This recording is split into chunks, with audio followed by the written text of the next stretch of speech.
मूकं करोति वाचालं पंगुं लंघयते गिरिं यद्कृपातमहं वन्दे परमानन्दमाधवम्। सर्वमंगलमांगल्ये शिवे सर्वार्थसाधिके शरण्ये त्र्यंबके गौरी नारायणी नमोस्तुते। नमस्कार, स्वागत है आपका आचार्य वाणी में। मैं आचार्य डॉक्टर विक्रमादित्य आपके साथ हूं और आचार्य वाणी चैनल पर हम हर समय आपके साथ रहते ही हैं। बहुत सारे समय पर आपके लिए बहुत सारे जो सूचना ग्रहों की सूचनाएं उपस्थित करते हैं। तो ये वीडियो है वृषभ राशि वालों के लिए। 25 तारीख बुधवार का अवसर, दशमी तिथि इस दिन विद्यमान है और ग्रह नक्षत्रों के दृष्टिकोण से जो ग्रह परिवर्तन की तरफ जाएंगे ये थोड़े से आपके लिए 2-3 दिन हल्के दिखाई देते हैं। स्वास्थ्य के मामले में विशेष तौर पर ध्यान देने की ज़रूरत है। 25 और 26 तारीख में स्वास्थ्य के निमित्त अवश्य हो सके तो चावल का दान करने का प्रयास करें। ध्यान रखें क्योंकि ग्रह नक्षत्र थोड़े हल्के दिखाई देते हैं। स्वास्थ्य के मामले में अन्य शरीर खर्चे परेशान करते हुए दिखाई देंगे आपको। भद्रा का योग भी है। नए कार्यों को आरंभ करने से बचना चाहिए। 9:10 में भद्रा आरंभ होगी जो रात्रि में 11 बजे तक रहेगी। 26 तारीख बृहस्पतिवार का अवसर, एकादशी, सफला एकादशी का योग है और ये सफला एकादशी बड़ी महत्वपूर्ण है, सफलता देने वाली है। और आपकी राशि के दृष्टिकोण से जैसा हमने कहा कि आपके लिए चंद्रमा थोड़े कमजोर चल रहे हैं, उनको ताकत देने की आवश्यकता है। ऐसे में भगवान विष्णु का स्तवन करें, ओम नमो नारायणाय। हो सके तो स्वास्थ्य के दृष्टिकोण से हमको व्रत करना चाहिए। व्रत कभी केवल भूख हड़ताल नहीं होती है। व्रत करने से शरीर तो पुष्ट होता ही है, विश्वास भी जागता है और भगवान की तरफ आराधना करने का अवसर मिलता है। वो सबसे कल्याणकारी है। और इस कलिकाल में कहा जाता है कि एकादशी से श्रेष्ठ व्रत है नहीं। कोई उपवास रखो ना रखो, एकादशी का उपवास अवश्य रखना चाहिए। सफला एकादशी तो बहुत ही महत्वपूर्ण है। और एक जो पौष मास के कृष्ण पक्ष की विशेष तौर पर एकादशी कहा जाता है, एकादशी के दिन जो व्रत कहा जाता है वो विशेष तौर पर संपूर्ण मनोरथों को सिद्ध करने वाला है। सफला एकादशी का महात्म्य जो बताया गया पद्म पुराण में वो बड़ा महत्वपूर्ण है। देखिए बहुत सुंदर योग बन रहा है, विशेष तौर पर हमें समझने की आवश्यकता है। 26 तारीख को बृहस्पतिवार के दिन एकादशी पड़ रही है, सफला एकादशी, जिसका बारे में हमने आपको बताया अभी। ये सफला एकादशी जो है सफलता देने के लिए अद्भुत है। कई बार हमारे जीवन में हमारे मनोमस्तिष्क में ऐसे विचार उत्पन्न हो जाते हैं जो हमें कई बार हीन भावना में डाल देते हैं, कष्ट उत्पन्न करने के योग बना देते हैं। शास्त्र में कथा आती है कि इस सफला एकादशी के रूप में, जो पौष मास के कृष्ण पक्ष की एकादशी है, सफला एकादशी के रूप में जानी जाती है। और ये एकादशी इस प्रकार से है कि बहुत प्राचीन काल में विशेष तौर पर शास्त्र में कहा गया है, चंपावती नाम का एक क्षेत्र था और वहाँ पर एक सेठ रहते थे। उनका जो पुत्र था वो कई गलत कार्यों में लग गया। जीवन है, कई बार गलत व्यक्ति हो जाते हैं, नशा इत्यादि जितने भी व्यभिचार कर्म हो सकते हैं उन सब में कार्य करने की वजह से कहा जाता है कि वो अपने पिता की धन संपदा जो थी सबसे विहीन हो गया। जब गलत कार्य में लगोगे और पाप कृत्य में निवृत्त हो गया। पाप कृत्य में लगने के कारण से कहा जाता है कि कई बार जीवन में इस प्रकार के भाव उत्पन्न हो गए कि सब कुछ भाग्य सौभाग्य जो था वो बिल्कुल धर्मविहीन, श्रीविहीन, सब कुछ उसके जीवन में योग बन गया। कहा जाता है कई वर्ष तक इस प्रकार का योग चलता रहा, कुछ रास्ता नहीं दिख रहा था। तो भाग्यवश परमात्मा प्रसन्न होने का योग समझे कि परमात्मा प्रसन्न कैसे होते हैं। कहा जाता है कि भिक्षा मांगने तक की स्थिति हो गई। जब इधर उधर भटकता रहता था तो एक दिन एकादशी के सुंदर योग था, देव योग से योग बना, कहीं ना कहीं पूर्व जन्म का संस्कार होगा। पीपल के कुछ विशेष तौर पर कोटर के अंदर कुछ, जैसे कहता है आदमी को खाने को नहीं होता, पुराने ज़माने की बात है, तो कुछ छोटे छोटे जो फल वगैरह थे उसने एकत्र कर रखे थे और जब जैसे विक्षिप्त आदमी होता है उसने पीपल के कोटर में उनको रख दिया। कथा को मूल रूप से समझने की आवश्यकता है कि परमात्मा प्रसन्न करने के लिए हम बड़े बड़े कार्य करते हैं, बड़े बड़े कार्य करने का प्रयास करते हैं और उनको प्रसन्न करने का प्रयास करते हैं। परमात्मा तो अनायास ही बिना सोचे समझे कार्यों से भी प्रसन्न हो जाते हैं। समझे, ये भाग्य को सौभाग्य में परिवर्तन करने का रास्ता। कहा जाता है कि उस व्यक्ति ने विशेष तौर पर क्या किया कि उस जो राजकुमार था, जो सेठ जी का लड़का था, उसने जब विक्षिप्त हो गया था तो फल फूल इकट्ठे करके लाए और पीपल के कोटर में उसको रख दिए और कालांतर में फिर आगे चला गया, कहीं भूल गया। पीपल के अंदर साक्षात भगवान का वास कहा जाता है, साक्षात विष्णु स्वरूप पीपल के पेड़ को कहा जाता है। कहा जाता है उस समर्पण कर लेने मात्र से भगवान ने उस एकादशी के सुंदर योग में एक कर्म करने से उसके जितने पाप थे उससे निवृत्त कर उसको पुण्य को प्राप्ति करने का सुंदर योग बना दिया। यानी ये मुहूर्त है, वास्तविक तौर पर समझने की आवश्यकता है। जो लोग अनायास ही भगवान के प्रति समर्पण भाव से कार्य कर देते हैं इस मुहूर्त में, तो उनको उनके कर्मों से मुक्ति प्राप्त करने का, पाप कर्मों से मुक्ति प्राप्त करने का रास्ता बन जाता है। तो जो विचार कर शुभ रूप से मंत्र जप कर कर भगवान का व्रत करते हैं तो उनके पुण्यों की कितनी वृद्धि हो सकती है, ये इस कथा का मूल है। ये सफला एकादशी इस प्रकार से इसलिए कहा जाती है सफलता एकादशी, जो सफला रूप एकादशी के रूप में इसका नाम है। तो आप समझे पद्म पुराण की कथा है ये। आज हम कथाओं को विभिन्न रूप से, अलग अलग रूप से उपस्थित करने का प्रयास करते हैं, लेकिन शास्त्रों में इसका महत्व ये कहा गया है कि हम ये मनसा वाचा कर्मणा भी यदि परमात्मा का भजन कर लें तो अनेक प्रकार से, तो कहा जाता है कि वो विशेष तौर पर जब इस प्रकार से उसने कर्म किया और उसका पुण्य प्राप्त हुआ तो पुनः राज्य, जो पिता का राज्य था, उसको देव प्रताप से सुंदर योग से पुनः मिल गया। तो आप समझें, इस प्रकार से हमें अवश्य कुछ ना कुछ करते रहना चाहिए, उससे कष्ट से निवृत्ति के योग बन जाते हैं। तो इसको अवश्य करें, इससे आपके कष्ट दूर होने के सुंदर योग बनेंगे। तो ये वृषभ राशि वालों, समझो आपने किस प्रकार से सुंदर महात्म समझा। तो ये बहुत सुंदर सूत्र है सफलता को समझाने का। हमारे द्वारा अनजाने में पता नहीं कौन कौन से कर्म होते रहते हैं और वो कर्म जो हैं वो कई बार हमें कष्ट में फंसा देते हैं, और उनको निवृत्ति का रास्ता शास्त्र में बड़ी आसानी से बताया गया है। और जब व्यक्ति फंसा होता है तो पता नहीं क्या होता है ना, एक पुरानी कहावत है, दबा हुआ चूहा बिल्ली, जो दबी हुई बिल्ली होती है चूहों से कान कटवाती है।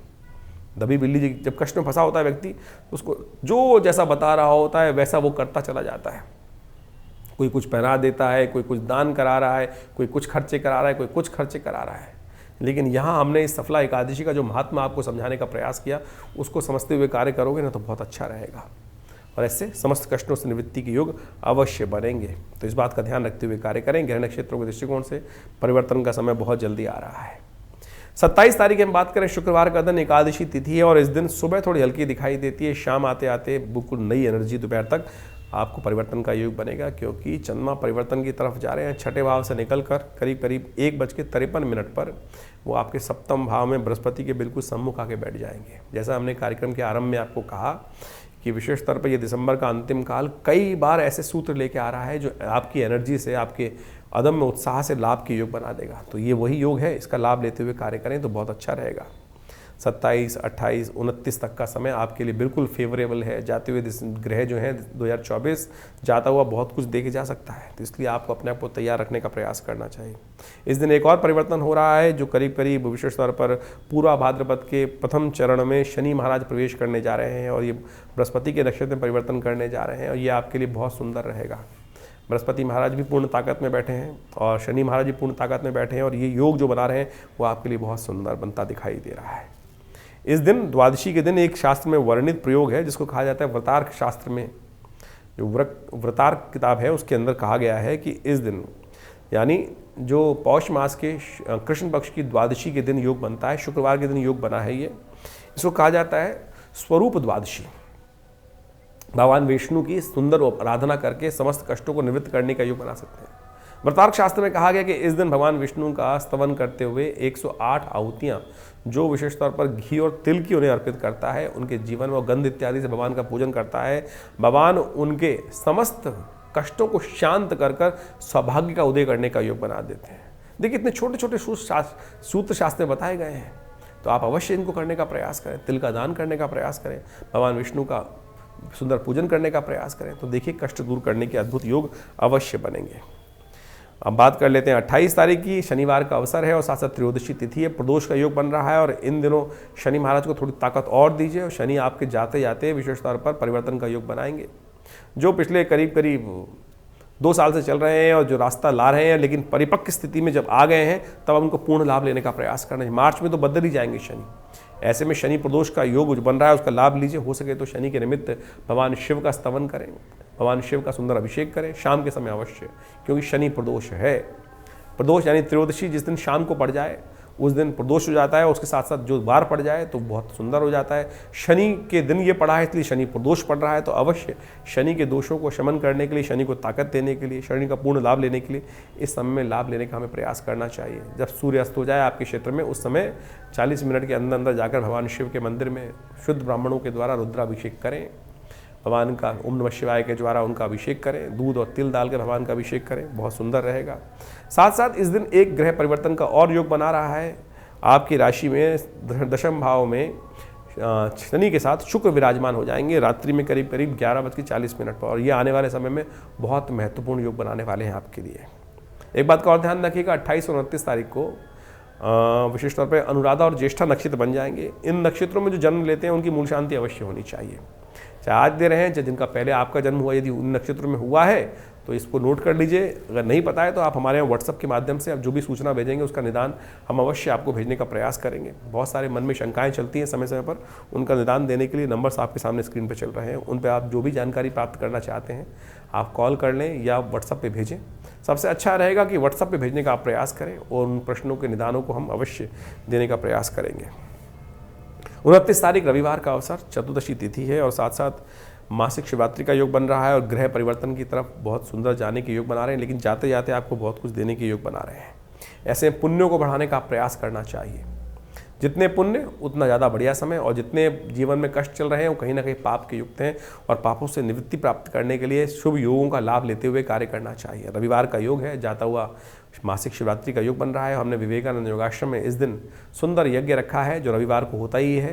वैसे तो नित्य प्रति 8 घंटे यज्ञ होता है, लेकिन रविवार के दिन सामूहिक यज्ञ में सब लोग भाग ले सकते हैं, भंडारे में सब लोग भाग ले सकते हैं। सुबह 8 बजे से लेकर 10 साढ़े 10 तक ये कार्यक्रम चलता है, तो इसमें अवश्य आएँ और इस दिन ग्रह नक्षत्रों का लाभ लेते हुए कार्य करें। अगला वर्ष बहुत महत्वपूर्ण होने वाला है आपके लिए, उसके लिए हमने अलग से वीडियो बनाया है, उसके बारे में समस्त जानकारी प्राप्त कर सकते हैं आप। 30 तारीख सोमवार का अवसर, सोमवती अमावस्या का योग बन रहा है और ग्रह परिवर्तन के साथ जहाँ गए हैं आपके लिए थोड़ा सा बंधन आपके मनो मस्तिष्क में डाल रहे हैं। थोड़ा सा बंधन, जो भी हम कार्य कर रहे हैं हमें बहुत कुछ कैलकुलेट करने को मिलेगा। आप विचार ऐसे करते दिखाई देंगे, हमने बहुत कुछ अच्छा किया और फिर भी हमको नहीं मिला, तो धन्यवाद करना सीखें भाई। सबसे पहले भगवान का जितना धन्यवाद करोगे ना उतना अच्छा रहेगा। हम लोग धन्यवाद यदि नहीं करोगे ना तो जीवन में कष्ट में फंस जाओगे। ये कैलकुलेट, नेगेटिव कैलकुलेट करने का तरीका दिन नहीं है, ये विशेष तौर पर दिन है, समय है आपको शुभ कैलकुलेट करने का, धन्यवाद देने का कि ईश्वर जो कुछ तूने किया बहुत सुंदर किया और उसका धन्यवाद है तेरे को। और विशेष तौर पर ध्यान देने की ज़रूरत है। एक महात्मा एक बार एक संसार में भ्रमण करते हुए जगह दिखाई दे रहे थे, एक भिखारी सामने बैठा था उनके। उसने बाबा जी से पूछ लिया भिखारी ने कि महात्मा बताएं, आप तो भगवान के पास जाते हैं, कि मेरे को भगवान कृपा कब करेंगे या जीवन पर्यंत भीख ही मांगता रहूँगा। तो बाबा जी ने कहा कि धन्यवाद करना सीख ईश्वर का, जो कुछ जाहि विधि राखे राम ताहि विधि रहिए और उसका धन्यवाद करते रहिए। तो उस भिखारी ने कहा कि महात्मा जी आप कह रहे हैं कि सूखी रोटी के लिए जो मेरे पात्र में पड़ी है, 2 आने पड़े हैं, इसके लिए धन्यवाद करूं? इतनी देर में घटना घटती है, कुत्ता आता है सूखी रोटी भी लेके चला जाता है। धन्यवाद नहीं करोगे ना तो जो मिला है वो भी चला जाएगा। इस बात का ध्यान रखो, कैलकुलेट करो, और यदि सुख चाहते हो तो उसका जय ही विधि, भगवान आपने किया, बहुत सुंदर किया, आपका धन्यवाद, सोचो, ये परिवर्तन का रास्ता आपके लिए बना देगा। वही महात्मा आगे जाते हैं, एक विशेष तौर पर बड़े व्यक्ति से मिलते हैं, कथा बहुत लंबी चौड़ी है, उनको समझाने के सार समझने का आपको प्रयास करना चाहिए। वो धनाढ़ व्यक्ति महात्मा को दान पुण्य करता है और उनसे कहता है बस महाराज जी जैसे आशीर्वाद देने का प्रयास करते हैं, बहुत सुंदर, आपने बहुत सुंदर कार्य किया, लक्ष्मी आप पर कृपा बनी रहे।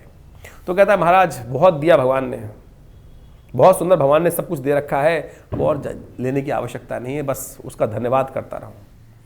तो आप तो ये बताएं कि बस अब भगवान का धन्यवाद कैसे करूं, भगवान के प्रति श्रद्धा कैसे जगाऊं। तो बोले बस अगर और लक्ष्मी नहीं चाहिए तो धन्यवाद देना बंद कर दे, उस ईश्वर का शुक्रिया अदा करना बंद कर दे। वो बोले वो नहीं कर सकता। तो यदि आप शुक्रिया अदा करते रहेंगे भगवान की कृपा आप पर बनी रहेगी, ये बात ध्यान रखें। और नहीं तो जो भिखारी के पास रोटी है वो भी कुत्ता लेके भाग जाएगा। तो इसलिए ध्यान रखते हुए इस बात को कैलकुलेट करने का प्रयास कीजिएगा। ये समय परिवर्तन की तरफ जा रहा है, ये बहुत सुंदर तिथि है आपके लिए, सोमवती अमावस्या 30 तारीख। अवश्य दान पुण्य करने का प्रयास करें और कष्टों से निवृत्ति करने का योग बनाएं। ग्रह नक्षत्र परिवर्तन की तरफ हैं आपके लिए, और थोड़ा सा मन में वीतरागिता उत्पन्न करते दिखाई दे रहे हैं। जो चीज़ नहीं प्राप्त की, जो आपकी नहीं थी, उसके प्रति मन में ऐसी हीन भावना उत्पन्न कर सकते हैं। मन थोड़ा बंधा बंधा रहेगा, ठीक करने के लिए दान पुण्य ही रास्ता है। सोमवती अमावस्या का उपयोग करें, दान पुण्य करें, तीर्थ में जाकर स्नान करें। अगर नहीं जा सकते हैं तो गंगा जल थोड़ा घर में ही डालकर उससे स्नान कर लें, सोते मत रहिएगा। ये योग है क्योंकि मंगल महाराज इन दिनों आपके कमज़ोर चल रहे हैं, उनको ठीक करने की ज़रूरत है। 31 तारीख को मंगलवार ही पड़ रहा है, और मंगल को यदि ठीक कर लिया आपने तो दिन आपका अच्छा हो सकता है। इसलिए हनुमान चालीसा का पाठ करें, आप शुभ योग बनेंगे। तो इस प्रकार से ग्रहों का योगा योग जो आपने अभी समझा सिलसिलेवार तरीके से कि आपकी राशि में कब, कहाँ, किस प्रकार का योग बनेगा, उसको आपको समझकर अपने जीवन में परिवर्तन लाने का प्रयास करना चाहिए। ये जो हम आपके समक्ष हमारे इस चैनल के माध्यम से, आचार्यवाणी के माध्यम से आपके समक्ष उपस्थित रहते हैं, बहुत सारे लोगों के प्रश्न रहते हैं, कई बार लोगों ने प्रश्न भी किए हैं और उनका निवारण भी हम समय समय पर करने का प्रयास करते हैं। राशि जो है वो कई प्रकार की हो सकती है। चंद्र प्रधान राशि, नाम की राशि, साथ साथ आपके सूर्य के अनुसार से राशि, लग्न, ज्योतिष के दृष्टिकोण से ये सब महत्वपूर्ण है। और हम सब लोग किसी एक पहलू को देखने का प्रयास करते हैं कि हमारी चंद्र राशि कौन सी है या नाम की राशि कौन सी है, लेकिन एक वास्तविक तौर पर आप इस सत्य को समझने का प्रयास करें कि इन सब का कुछ ना कुछ महत्व है। जैसे न्यूमरोलॉजी के अनुसार से आप समझें कि आपका नाम XYZ कोई भी नाम है, किसी का रवि नाम है, किसी का कृष्ण नाम है, किसी का कुछ और नाम है, उस नाम के अनुसार से उनके विभिन्न विभिन्न प्रकार से लोग, जैसे कृष्णपाल सिंह किसी का नाम है, किसी कोई केवल कृष्ण ही यूज़ करता है, कोई KP सिंह यूज़ करता है, कोई केवल पाल ही बोलता है एक नाम को, तो आप समझो उसका अलग अलग प्रभाव पड़ेगा, क्योंकि न्यूमरोलॉजी के हिसाब से किस प्रकार से कितने शब्दों का कितनी वाइब्रेशन उत्पन्न हो रही हैं उसके अनुसार से प्रभाव होता है। इसी प्रकार से आपके जीवन में ज्योतिष के दृष्टिकोण से आपकी चंद्र राशि एक है, नाम की राशि अलग है, उसके बाद से आपकी लग्न राशि अलग है, तो उन सब का प्रभाव कुछ ना कुछ आपके जीवन में पड़ रहा है। जब हम जन्मपत्री का विश्लेषण करते हैं, आप तो राशि के अनुसार सुनने का प्रयास करते हैं, लेकिन जब कि ज्योतिषी जन्मपत्री का विश्लेषण करता है तो उन समस्त पहलुओं को देखते हुए आपके भविष्य का निर्धारण करने का हम प्रयास करते हैं और गतिविधि को समझते हुए, जीवन में अनुभव लेते हुए कि किस प्रकार के ग्रहों का योग किस प्रकार से कैसे बनने वाला है, उन सबको समझते हुए व्यक्ति के जीवन के घटनाक्रम जिस प्रकार के बनने वाले हैं, कैसे बनने वाले हैं, उन सब का अच्छे से अन्वेषण करने के उपरांत ही भविष्य के बारे में हम आपको बताने का प्रयास करते हैं। राशि भी बड़ी महत्वपूर्ण है।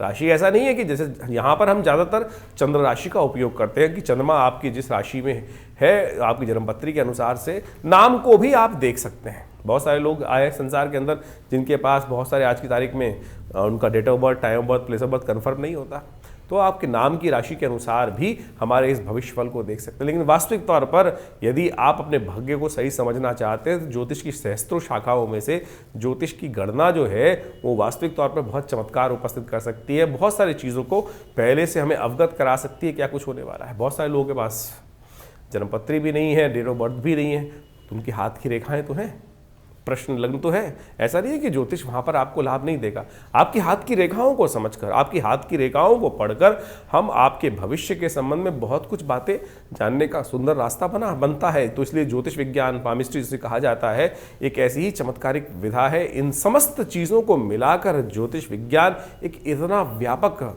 विषय बन जाता है कि जो अपने जीवन में क्या कुछ होने वाला है उसको पहले से आपको समझाने का रास्ता दिखा सकता है। तो इसलिए ज्योतिष को वास्तविक तौर पर अपने जीवन में स्थान देने का प्रयास करें, भ्रांति ना उत्पन्न करें। देखिए, भविष्य परिवर्तनशील है।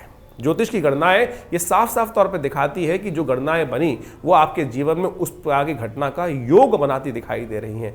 तो यदि हम कोई अशुभ भाव बन रहा है, ज्योतिष का योग बन रहा है, अशुभ योग बन रहा है, तो क्या आप, एक प्रश्न उठता है यहाँ पर, क्या आप उसको बदल सकते हैं? अगर ज्योतिष में सब कुछ वास्तविक तौर पर इसी प्रकार से गणनाओं को बता के कहा गया कि नहीं अवश्यम भावी है, नहीं, ये बात समझ लें कि अवश्यम भावी तो है लेकिन परिवर्तनशील है आपके कर्म के अनुसार से। यदि आप उसका उपाय करते हैं, ज्योतिष में जो रेमेडीज बताई जाती हैं, उपाय बताए जाते हैं, वो इसलिए बताए जाते हैं ना कि इसको परिवर्तन करने का हमें प्रयास करना चाहिए। यदि हम परिवर्तन की तरफ चलें तो सत्य माने वो परिवर्तन के रास्ते आपको प्राप्त हो सकते हैं। कहीं ना कहीं जो सूली है उसका छोटा सा कांटा के रूप में जीवन में वो भार जो है, यदि आप कर्म को ठीक कर ले तो बिल्कुल बन सकता है। इसीलिए निदान, ज्योतिष का जो निदान का भाग है, जो रेमेडियल एस्पेक्ट है, चाहे वो मंत्र विज्ञान है, चाहे वो औषध विज्ञान है, चाहे वो दान है, या विभिन्न प्रकार के जो छोटे छोटे अनेक प्रकार के उपाय शास्त्र में वर्णित हैं, कहीं गलत नहीं है। तो इसको हमको सत्य रूप में समझने का प्रयास करना चाहिए। ज्योतिष एक बिल्कुल हमने प्रत्यक्ष रूप से देखा, ज्योतिष में गणनाएं दिखा रहे थे, मृत्यु कालक योग था, मृत्यु तुल्य योग था, लेकिन महामृत्युंजय मंत्र इत्यादि का जप किया गया, अनुष्ठान किए गए, बहुत सारे दान पुण्य किए गए, औषध विज्ञान का उपयोग किया गया, तो वो योग टला। बिल्कुल टल सकते हैं ये समस्त चीज़ें, भगवान की कृपा। इस संसार में समझ लें, किसी के जीवन में संतान का योग नहीं था, उन्होंने भगवान की साधना करी और उनके जीवन में ज्योतिष गणनाओं के अनुसार से ही वो उपाय को करने के बाद, परमात्मा की कृपा के बाद वो रास्ता बन जाता है। तो इस बात को हमको सत्य रूप में समझने का प्रयास करना चाहिए। ज्योतिष कहीं विचित्र विडंबनाओं को मन में हम रख लेते हैं अपने अपने भाव में कि अरे नहीं, ऐसा नहीं होगा, ज्योतिष कपोल कल्पित है या कुछ भ्रांति उत्पन्न करती है। भ्रांति तो कुछ भी उत्पन्न कर सकती है, आपका मस्तिष्क स्वयं भ्रांति उत्पन्न करता है। आप ये समझें कि किस चीज़ क्या क्या भ्रांति उत्पन्न कर, भ्रांति तो हम स्वयं उत्पन्न कर रहे हैं।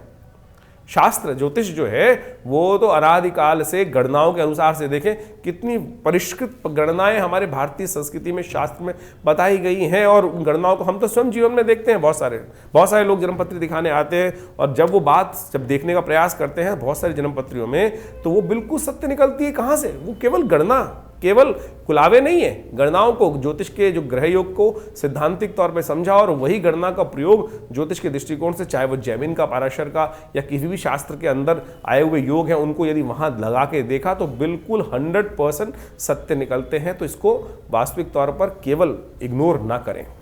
बहुत सारे लोग आपके समय समय पर आपके मनोमस्तिष्क में भ्रांति, कई कमेंट भी लिख देते हैं लोग कि ज्योतिष कपोल कल्पित है। अभी तो आप केवल राशि के अनुसार से हमारे इन वीडियोस को सुनने का प्रयास करते हैं, लेकिन ज्योतिष की प्रत्यक्ष घटनाएं जब सामने आती हैं ना, तब वास्तविक तौर पे सत्य का भान होता है बिल्कुल। तो उसको इस जो मानसिक तौर पर विचित्र विडंबनाएं मन में उत्पन्न हो रही है उनको हटाने का प्रयास कीजिए, और ज्योतिष को सत्य रूप में समझने का प्रयास करिए। ज्योतिष का संसार ही ऐसा अद्भुत है कि जिसके अंदर शास्त्र में वर्णित हजारों बातें, हजारों लोगों ने इसका, लाखों अरबों लोगों ने इसका लाभ लेने का भारतीय संस्कृति से प्रयास किया। पूरे विश्व में इसको कहीं ना कहीं स्थान दिया जाता है, तो आप उसको स्थान देंगे, समझेंगे तो बहुत अच्छा रहेगा। तो ये हमने आपके समक्ष जो भविष्य का गणनाओं के अनुसार से भाव रखा है, उसको यदि सही रूप से आप समझें तो बहुत अच्छा रहेगा। नया वर्ष आने को है, और नए वर्ष के अनुसार से जो जाता समय जो है वो आपको क्या कुछ देखे जा रहा है, इसको आपने सही समझने का प्रयास किया। लेकिन फिर भी हम कहेंगे ज्योतिष को बहुत वृहद रूप से समझने का प्रयास करें। यहाँ तो हम केवल राशि के दृष्टिकोण से, क्योंकि ये संसार में सबसे आसानी से समझ में आ जाता है।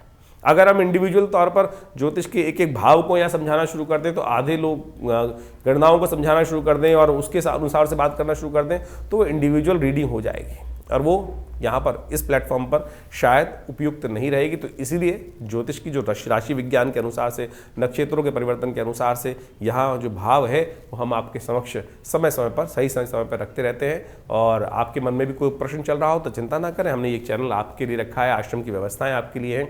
व्हाट्सएप के माध्यम से आप तुरंत हमें अपने प्रश्नों को भेज सकते हैं। हम प्रयास करेंगे उन समस्त प्रश्नों का सही उपयुक्त समय आपको दे सकें, और व्हाट्सएप के माध्यम से जो प्रश्न प्राप्त होते हैं उनके निदान भी हम जल्दी से जल्दी देने का प्रयास करते हैं। लेकिन बहुत सारे लोगों के प्रश्न आ रहे होते हैं, नंबर्स आपके सामने स्क्रीन पर चल रहे हैं, उन पर आप अपने प्रश्नों को भेज सकते हैं। पर्सनल अपॉइंटमेंट लेने के लिए भी उसमें पूरी व्यवस्था आपको व्हाट्सएप के माध्यम से, उस प्रश्न के माध्यम से जो आप भेजेंगे, जो आप इंक्वायरी भेजेंगे, उसमें हम पूरी तरह से हमारे आश्रम संस्थान की तरफ से देने का हम प्रयास करते हैं। बहुत सारे लोग, एक बात और ध्यान रखें, आजकल बहुत सारे लोग हमारे नाम से, कई सारे लोग कह देते हैं कि आचार्य विक्रमादित्य से हम डायरेक्टली बात कर रहे हैं, और बहुत सारे लोग हमारे पास कई प्रकार इस प्रकार की सूचना आई हैं।